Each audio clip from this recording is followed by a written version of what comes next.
Saudações, meus amigos. Eu sou Luciano Duarte e vamos continuar estudando anatomia humana.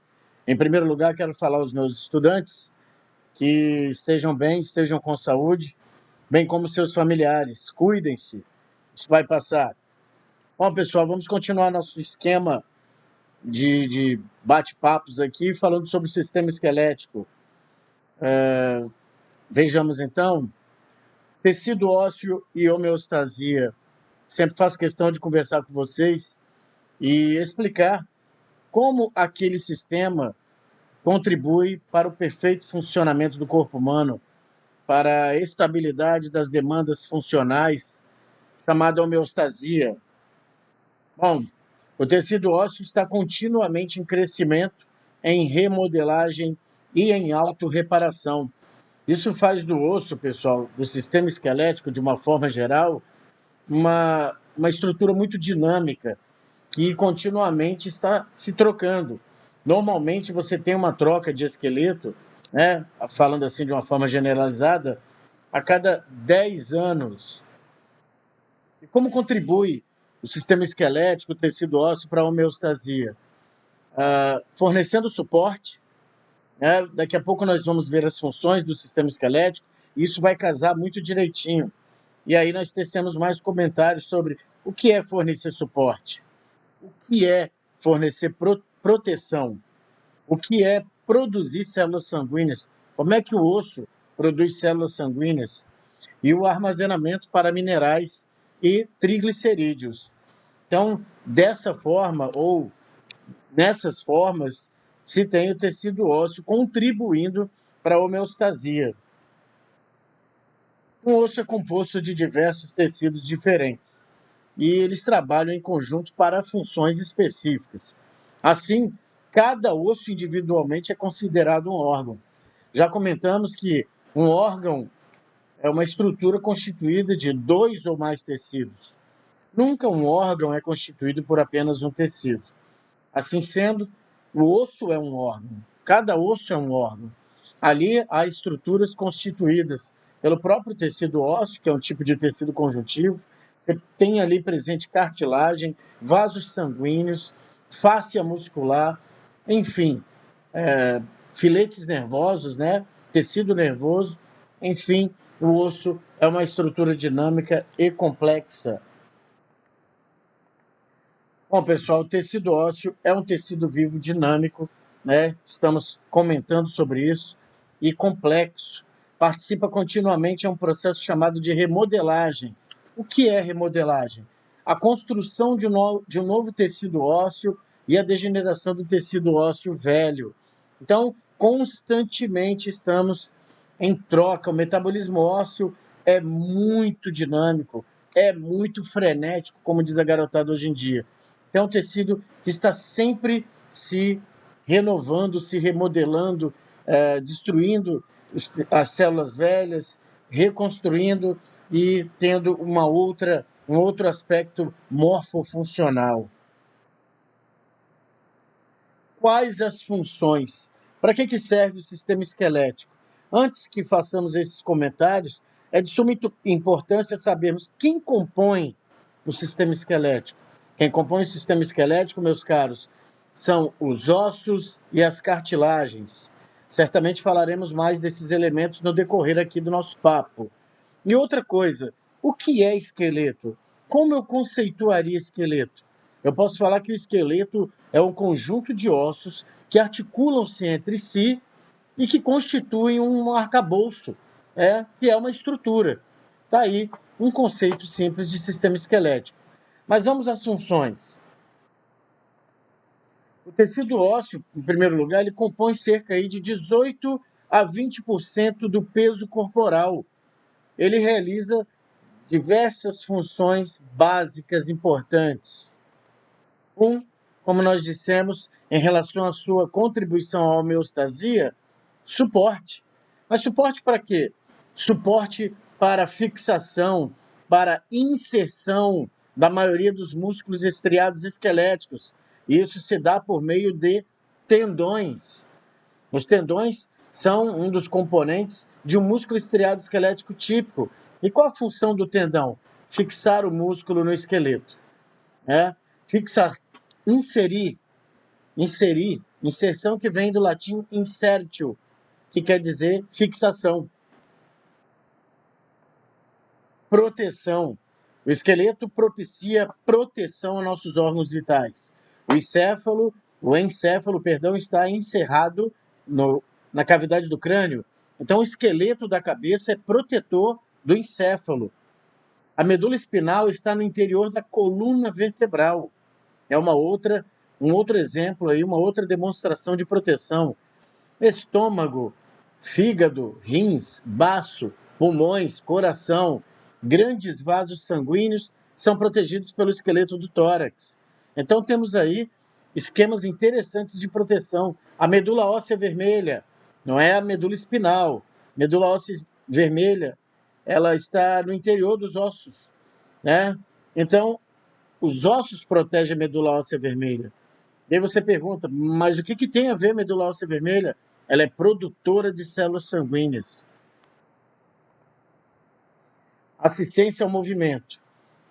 O esqueleto não produz movimento, né? Nós precisamos ter um sistema nervoso íntegro, uma musculatura íntegra, e essa musculatura fixa no esqueleto produz o movimento, né? Então, o esqueleto serve como assistente ao movimento.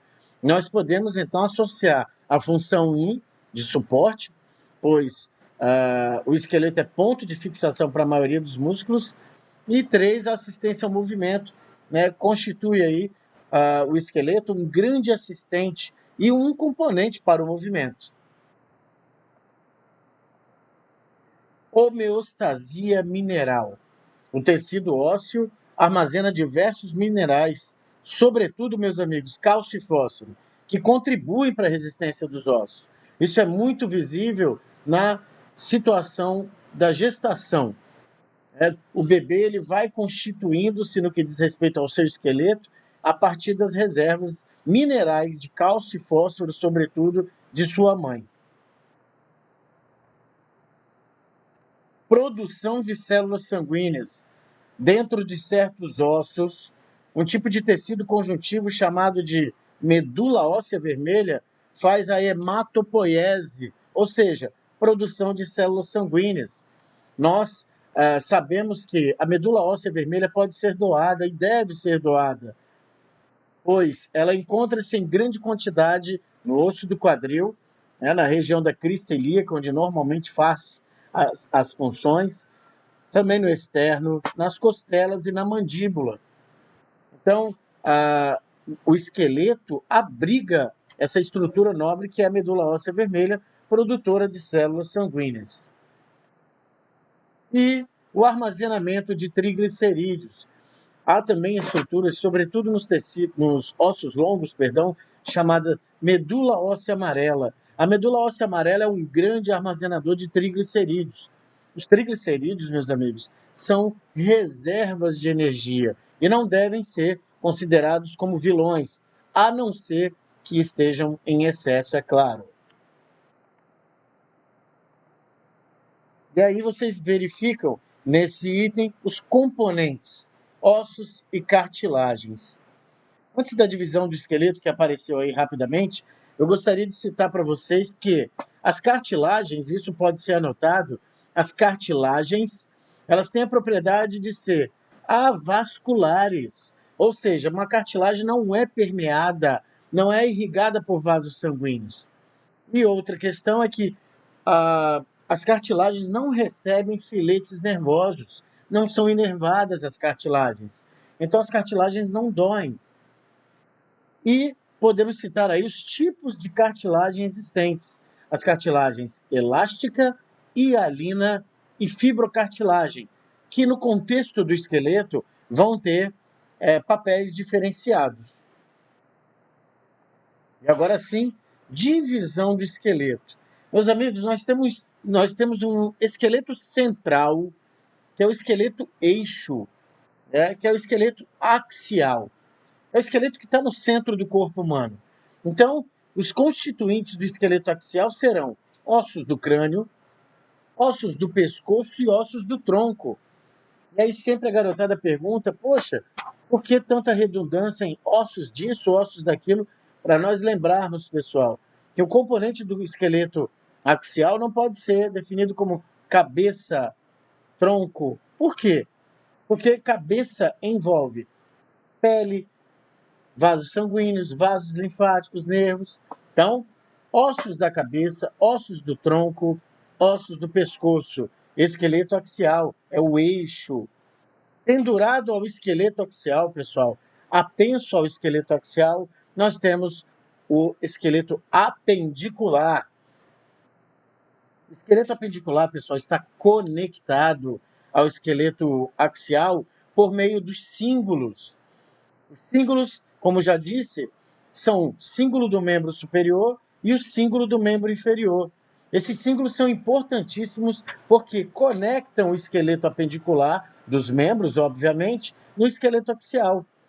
Então, aqueles que vão estudar as ciências do movimento, a ortopedia, a traumatologia, enfim, situações que envolvam locomoção, verão que os grupamentos musculares relacionados com o símbolo do membro superior e símbolo do membro inferior têm grande importância na dinâmica do movimento, na biomecânica, na cinesiologia. Então, o esqueleto apendicular, por quem ele é constituído? Pelos ossos dos membros superiores e pelos ossos dos membros inferiores. Para que nós não tenhamos aí uma fadiga, né, pessoal, do Luciano, para que nós não enjoemos tanto dele, nós vamos fazer aí essas aulas mais fragmentadas, com menos tempo de duração, para que você não fique aí enjoado, tá ok? Então, eu coloco aqui a ilustração para nós terminarmos esse primeiro momento do sistema esquelético. Vejam aqui o esqueleto apendicular representado pelos ossos dos membros superiores, e os cíngulos se incluem, e os ossos dos membros inferiores.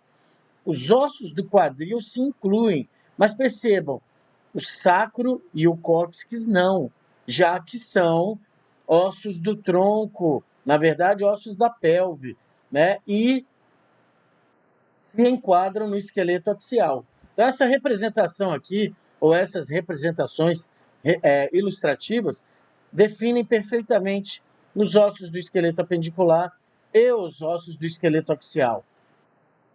Na possibilidade de uma avaliação, de você ser submetido a um questionamento, normalmente o que se pede?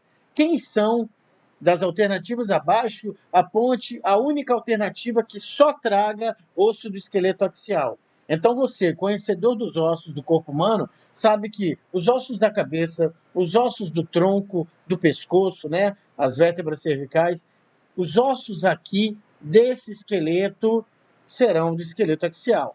Do esqueleto dos membros, ossos do esqueleto apendicular. Um forte abraço aos senhores e senhoras, se cuidem, curtam aí o nosso canal, façam sugestões, coloquem questões, nós responderemos com o maior prazer do mundo. Forte abraço em cada um de vocês, até a próxima.